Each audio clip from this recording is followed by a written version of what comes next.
السلام عليكم ورحمة الله وبركاته. الحمد لله والصلاة والسلام على رسول الله وعلى آله وصحبه وسلم تسليما كثيرا. رب اشرح لي صدري ويسر لي أمري واحلل عقدة من لساني يفقه قولي. Alhamdulillah. Yesterday we talked a little bit about the 4th year after Hijrah. Today, inshallah ta'ala, we'll continue on with the 5th year after Hijrah, after the Prophet ﷺ migrated from Mecca to Medina.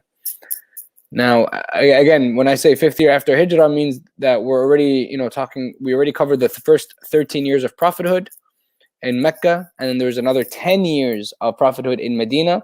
Out of those 10 years that are after the Hijrah in Medina, we talked about the first 4. Inshallah ta'ala, today we'll talk about the 5th year, which is the 18th year of prophethood overall. Just trying to get this timeline straight so we can, again, it's important to have a timeline when we're talking about the life of the Prophet ﷺ, so we know when significant events happened. Now, in the 5th year, what happens is, we talked in the 4th year yesterday, we talked about how one of the Jewish tribes, Banu Nadir, they were exiled. The Prophet ﷺ told them to leave, and they found this place called Khaybar. It was kind of like this big city. There was a lot of Jews over there, and they've kind of really found themselves a very prospering city over there, and they went over there. Now, one of the people from Banu Nadir, he was actually their leader. His name was Huyay bin Akhtab. Now, this man, Huyay bin Akhtab, of course, he was the leader of Banu Nadir. He did not like the Prophet ﷺ. He did not like the Muslims at all. And so what he does is he comes up with this master plan. He goes, and because he was in Khaybar now, they were doing a lot better. There's a lot more people joining, from their tribe over there, and a lot more Jews over there. He starts, coming up with this really interesting idea. He starts building these diplomatic relations with some of the nearby cities. So what he does is he reaches out to the city called Ghatfan, this tribe called Ghatfan. Now, what is Ghatfan? Is an Arab Christian city, a tribe of Arab Christians. They live very north of Arabia. And so Huyay, he goes to them, he tells them pretty much, listen, we have the kind of this common enemy. His name is Muhammad, and the Muslims, they're just, we both don't like them. And Ghatfan didn't really care, but they were kind of out of it. But if you remember, Ghatfan was actually that tribe that also partook in the massacre of Bi'r Ma'una, also where they tricked the Prophet ﷺ. And so Huyay is like, listen, great, we both don't like the Muslims. We both don't like them. We're the Jews, we don't like them. You guys are the Christians, you guys don't like them. Let's join together and destroy the Muslims. We have a common enemy.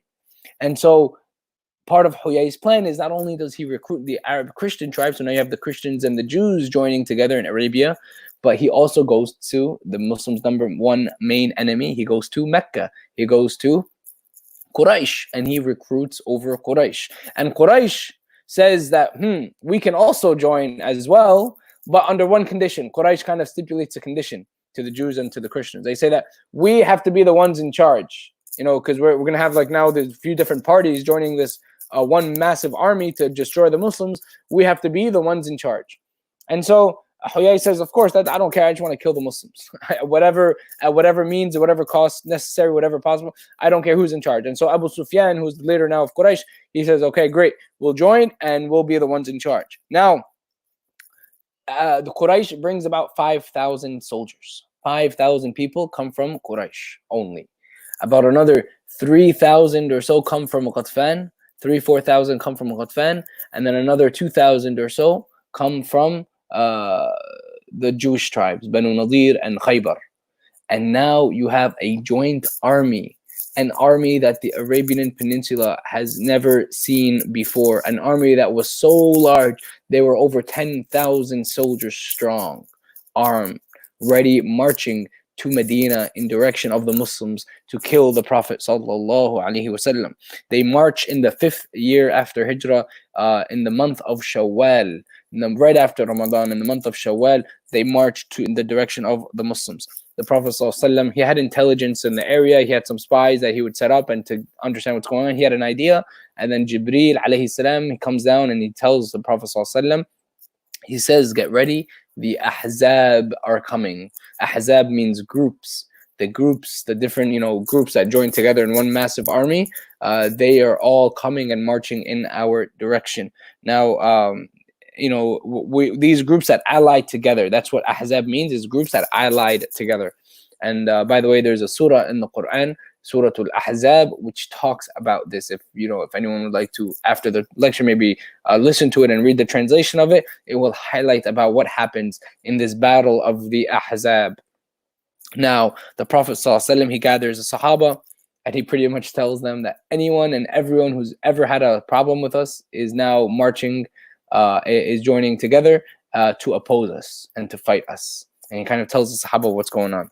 And so the Sahaba, they kind of look around, they say, like, maybe we can get 2,000, 3,000, 4,000 best at, tops. But, that's the best, maybe 2,000, 3,000 to 4,000, and 4,000 is like everyone joins the army, but that's it. Versus what? Over 10,000 soldiers joining together. And so the Muslims have now a, big problem to deal with. And so the Prophet ﷺ, he kind of asks around, he asks, some of the companions on their opinion, as he always would do, as a true leader does, asks them, what do you think we should do? What are some different strategies? Everyone have any ideas from here, any particular idea on how we can be more effective?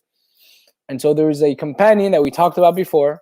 His name was Salman al-Farisi. Salman radiallahu ta'ala an, he was Persian, right? We talked about him. Salman is the one that, he grew up in Persia. His fire was Zoroastrian, where they would worship the fire. And, he went on this huge, massive search to Medina, and he finally found the Prophet ﷺ, the truth that he was looking for. But nonetheless, he was Persian, and he had Persian roots. And so Salman makes a recommendation. He says, "Ya Rasulullah, is it okay if I make a small recommendation that might be able to help us? Or is this something that's divinely inspired, our strategy?" Prophet ﷺ says, No, I want your recommendations, please.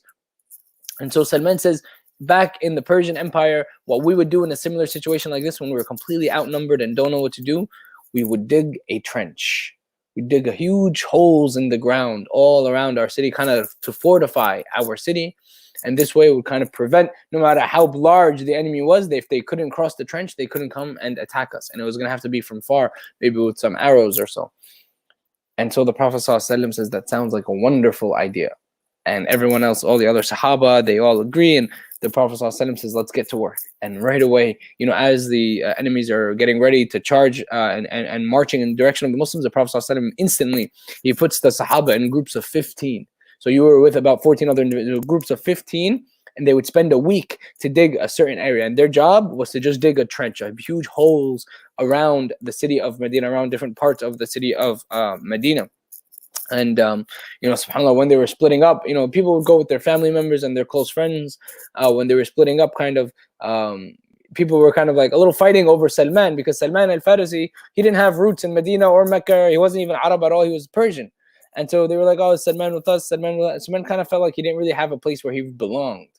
I know what the Prophet ﷺ says. Again, just the emotional awareness of the Prophet ﷺ. He says, Salman min al al-bayt. That Salman is from my family. He'll be with me. He'll be with my core group. And subhanAllah, someone like a companion like Salman, who kind of didn't feel belonged. He wasn't part of the Muhajirun. He wasn't part of the Ansar. He was just kind of a man that was just found in Medina waiting for the Prophet ﷺ. Prophet ﷺ never forgot about that, never overlooked that, and made him feel involved. The Prophet ﷺ, no matter how small you are, insignificant you were, the Prophet ﷺ would always make sure that you feel welcomed and inclusive and special, just like how we did in the story a while back too, when we talked about Ka'b ibn Malik radiallahu anhu. This is just some of the leadership skills of the Prophet sallallahu alaihi wasallam. And so they dig the trench, and eventually now they're ready to go. Now, I just want to highlight something. As they dig the trench and they're ready to go, and the Muslims are waiting for the enemies to come, the enemies come, and they see this giant hole, 10,000 enemies. And by the way, the Muslims described the 10,000, the army of 10,000 plus that was marching in their direction. They say it felt like the ground was shaking, because they never even imagined an army this large. They've never even seen or heard about an army being this massive. And so, the Ahzab, the groups from all different cities joining together, Quraysh, the major cities, and Khaybar with a lot of the Jews, and Ghatfan with the Christians. And it was just this major army being put together that they've never seen anything like before. And so they're very scared, very nervous, but nonetheless, their work was done. They had built that trench, and the enemy arrives, and they see this, massive holes in the ground. And so at first they're like, they don't know what to do. And one guy, he was like, this is not a big deal. He had kind of like this really strong horse, and he kind of revved up his horse, kind of had a running start, and he was like, I'm just gonna go over there and show you guys what's up. No, we need to be scared or anything. And he goes and he charges and he jumps and he clears the trench and he lands on the side of the Muslims. And then Ali radiallahu anhu, young skinny Sahabi, he actually cuts his head off and he throws it back to the enemies, and he says, like sends it off as a warning. And so this scared the enemies, the Ahzab, the 10,000 plus. They were like, what just happened? And they realized that the Muslims actually were pretty smart in this strategy. And so they said, okay, we'll just lay siege here. We'll wait. This can't last forever. And so the enemies, they stay there for 27 days, almost a whole month, just laying siege, waiting, and sitting and just waiting, really with very little fighting going on for the whole 27 days. Barely any fighting going on because they're just so far from each other, both sides, and there's this huge trench in the middle. And this was amazing for the Muslims. The Muslims were just waiting it out. And I just want to talk about a little bit, about the Muslims. Medina at this time, by the way, was very poor. They had just endured a very harsh winter, a very cold winter, a winter that they haven't seen, like it before. A lot of the Sahaba in Medina, they had completely depleted their economy was very weak. They could barely afford like sheets and things to cover themselves with. They say that, it was so cold that their skin started to crack, and you could see it on their chest and different parts of their body, that, their skin literally just cracking away. They were extremely hungry. They didn't have enough food. And this is where the famous narrations where the Sahaba and the Prophet ﷺ himself would take 2 stones and tie it to their stomachs to give them the illusion that their stomach is a little heavy, that they're a little full, because of how starving they were. They were truly, truly starving. They were truly, hunger really, inflicted them weak. SubhanAllah, and they're just digging this trench, and it's not like they're just fasting like us and kind of a little hungry and a little thirsty here and there, and they could just lay around in their bed, wait it out, and wait till everything gets easier. No, they had to go themselves and do all the hard work and dig in the trenches and dig in the hot sun all day, go through all these difficult, trials. Now, they hung in there. And there's just something very powerful that I want to highlight, that when us human beings, when we connect ourselves to the divine, when we connect ourselves to Allah subhanahu wa ta'ala, amazing things happen.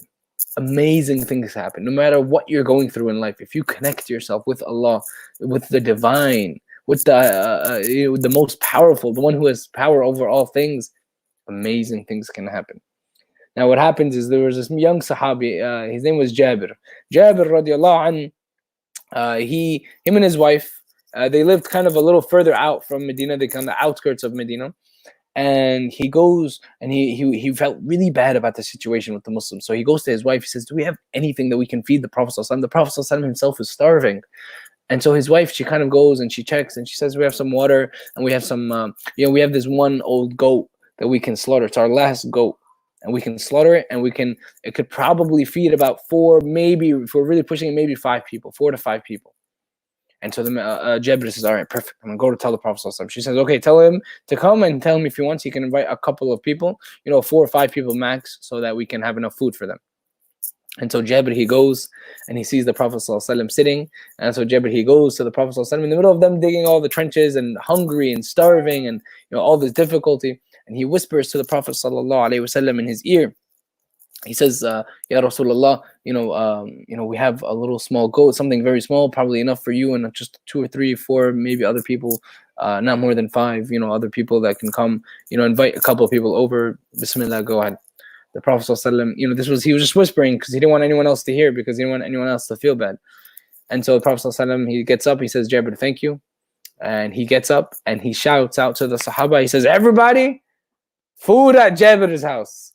He says, everyone, at-ta'am. He says, food, we're all going to Jabir's house for dinner. And he's shouting this in front of about 1,000 companions or so. And Jabir is like, uh-oh, what just happened? What did I just do? And the Prophet ﷺ just tells him, listen, go to your wife, let her know that we're all coming, and just tell her to cook the food, have everything ready, and keep everything covered in your pots. And don't start serving anyone or feeding anyone until I come. So Jabir, he runs home very nervous, as a very nervous husband would do if you have guests coming over and you didn't really do your job correctly. And so he runs home, and his wife is yelling and screaming at him. She's saying, "You've humiliated me. How am I going to feed all these people? They're gonna, back then they were very hospitable. They wanted to make sure that when you had a guest over, you really hosted them really, elegantly, and you laid out the red carpet for them." And she's like, "You've humiliated me. What am I going to do? What am I going to do?" And she starts yelling and screaming at him. And he just told her what the Prophet ﷺ said. Just, take this direction, just make everything, leave it covered in pots, and we'll wait for the Prophet ﷺ. The Prophet ﷺ, he shows up at the house, he knocks, and there's exactly 800 companions right behind him, all knocking at the door. And so Jabir and his wife are extremely nervous. One of the most amazing stories in the seerah, by the way. And the Prophet ﷺ, he goes in, and the Prophet ﷺ says, "I'll be the one to serve the people." He cracks open the lid of the pot, and he doesn't take it off. He just cracks it enough to just get a serving spoon in there.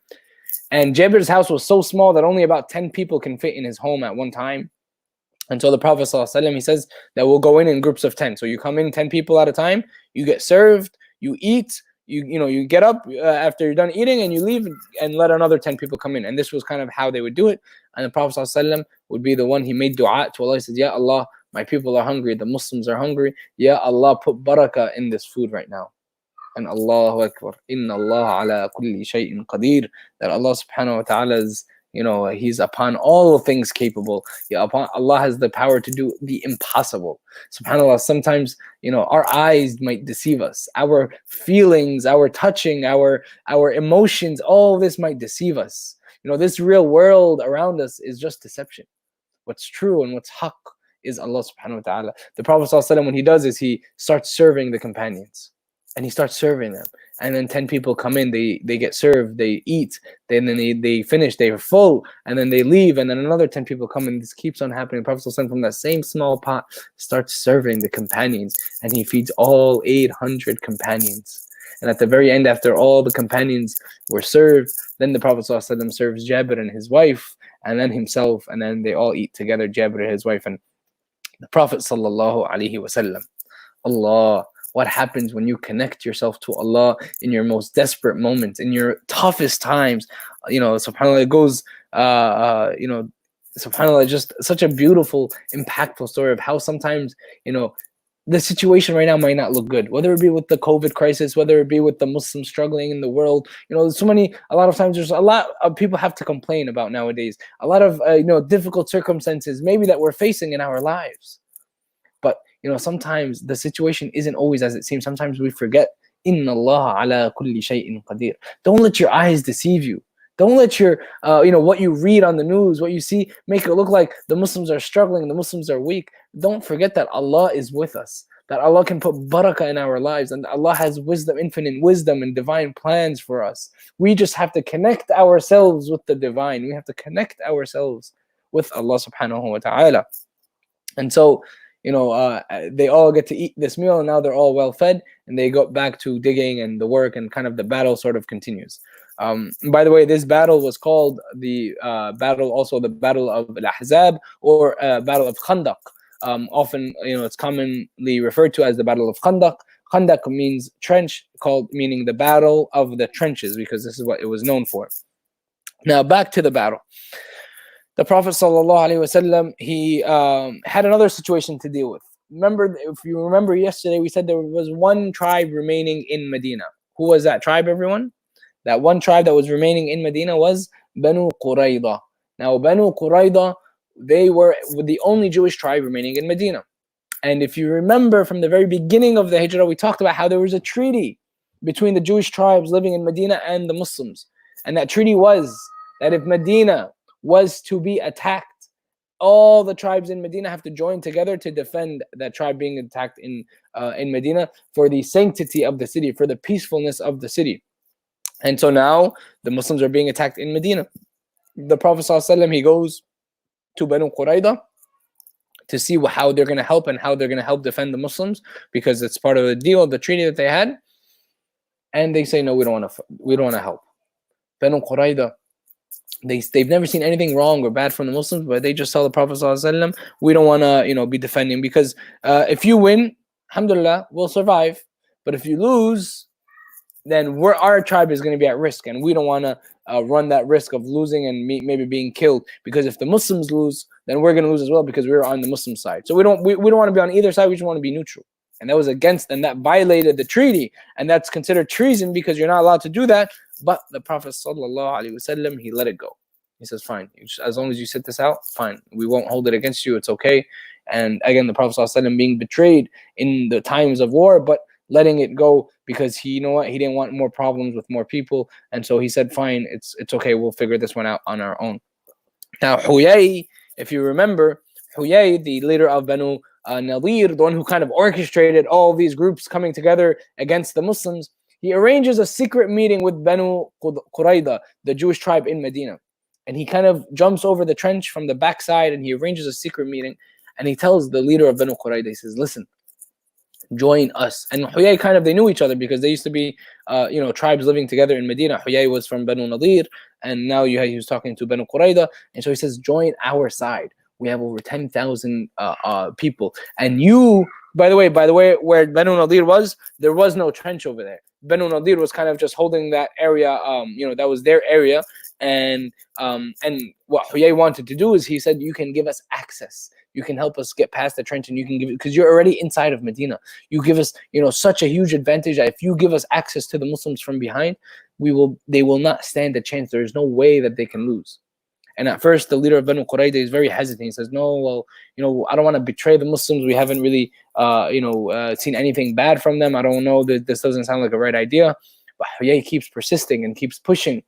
And eventually, the leader of Banu Qurayda, he gives in, and he betrays the Muslims a second time in a worse fashion, where he joins the enemy. But Banu Qurayda, the tribe living inside of Medina, neighbors to the Muslims inside the city of Medina, in the fortified city now they join the enemy. They join the army of the enemy, and they are planning to help facilitate the 10,000 or so army soldiers to come in through the neighborhood of Banu Qurayda to go and attack the neighborhood of the Muslims. This was a huge loss to the Muslims.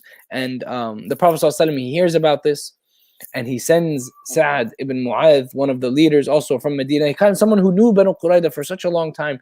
He sends him to go and find out, what's the news, what are they doing over there. And Sa'ad ibn Mu'adh finds out, and he talks to the leader of Banu Qurayda, and he says, what about our treaty? And they take the treaty and they rip it up in half right in front of him.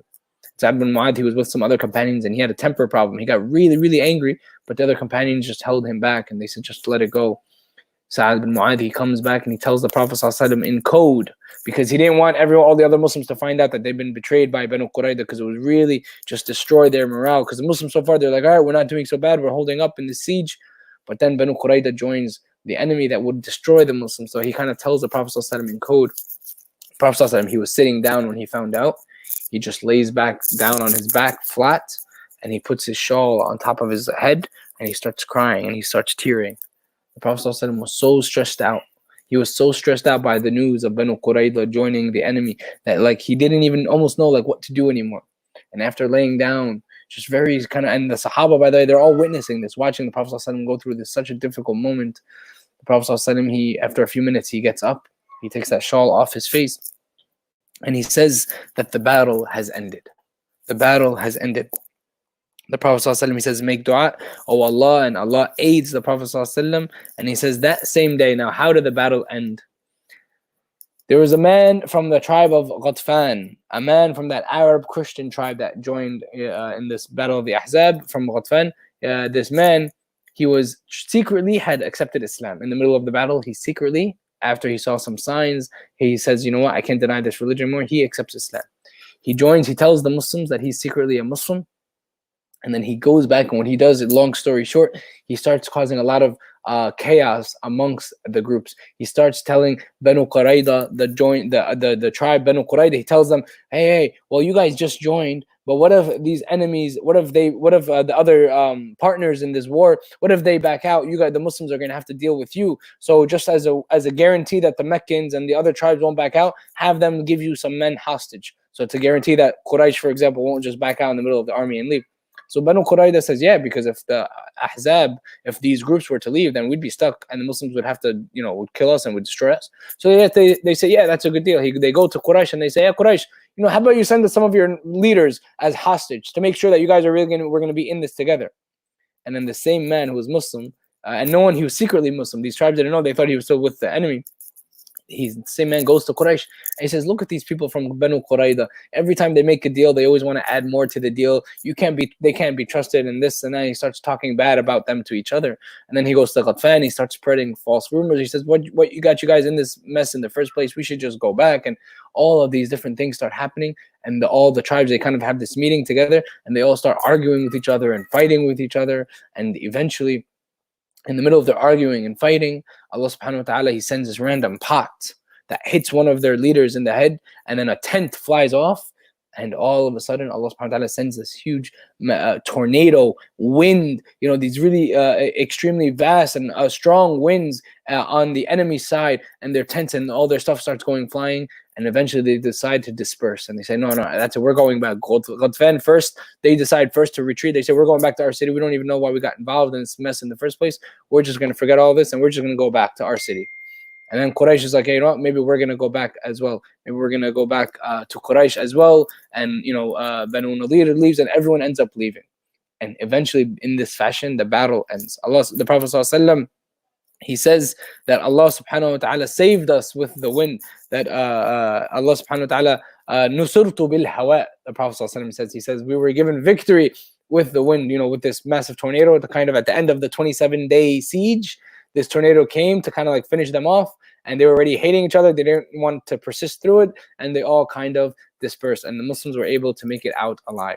Now, by the way, in that last day, right before the wind came, when Banu Qurayda was, had betrayed the Muslims, they kind of let some people in. And so the enemies were very close to the Muslims, and there was a lot of fighting and a lot of arrows flying back and forth in that last, 48 hours before the wind came and the battle officially ended. That was the most difficult time. So much so to the point where the first time ever, the Muslims were so busy that they actually couldn't pray their Dhuhr Salah on time. It was Dhuhr, Asr, Maghrib, and Isha.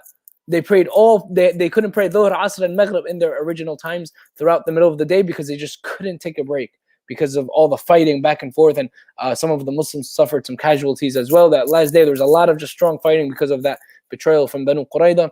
But eventually, the battle ends shortly after that.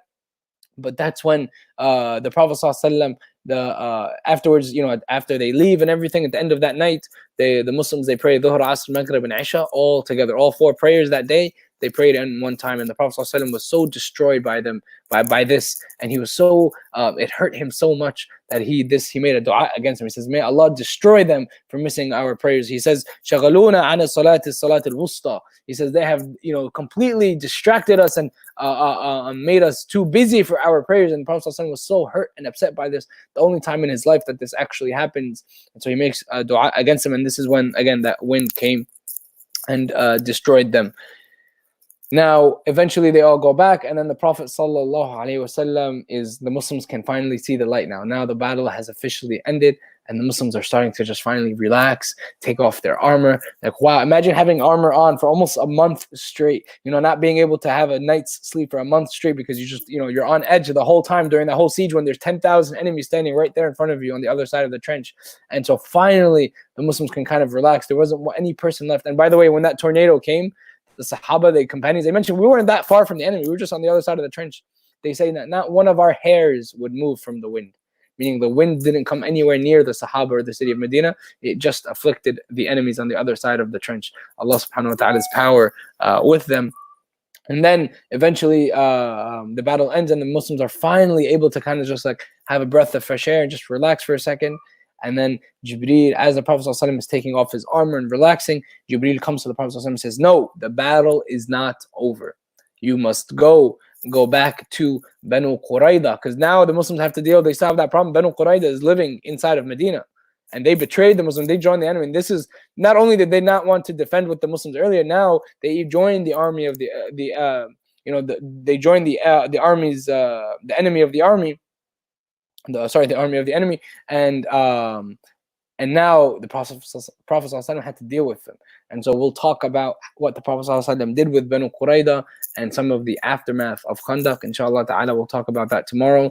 We'll talk about, the very sad reality, something very important in our religion, something very important in our deen that must be addressed, that can be very easily misunderstood. Inshallah, how the Prophet ﷺ deals with Banu Qurayda, a tribe who commits treason in the fashion that, many Muslim lives are lost, and just the things that they did, Banu Qurayda, to the Muslims. So we'll talk about how the Muslims deal with that and the aftermath of the Battle of Khandaq. So this was a quick summary of the Battle of Khandaq, and inshallah we'll conclude it and finish it tomorrow. May Allah subhanahu wa ta'ala accept from us. May Allah subhanahu wa ta'ala make us accept from us all of our good deeds, and accept from us our fasting and our prayers, and allow us to benefit from everything we heard today. Subhanakallahumma wa bihamdik, nashhadu an la ilaha illa ant, nastaghfiruka wa natubu ilayk. Jazakumullahu khairan. Assalamu alaikum wa rahmatullahi wa barakatuh.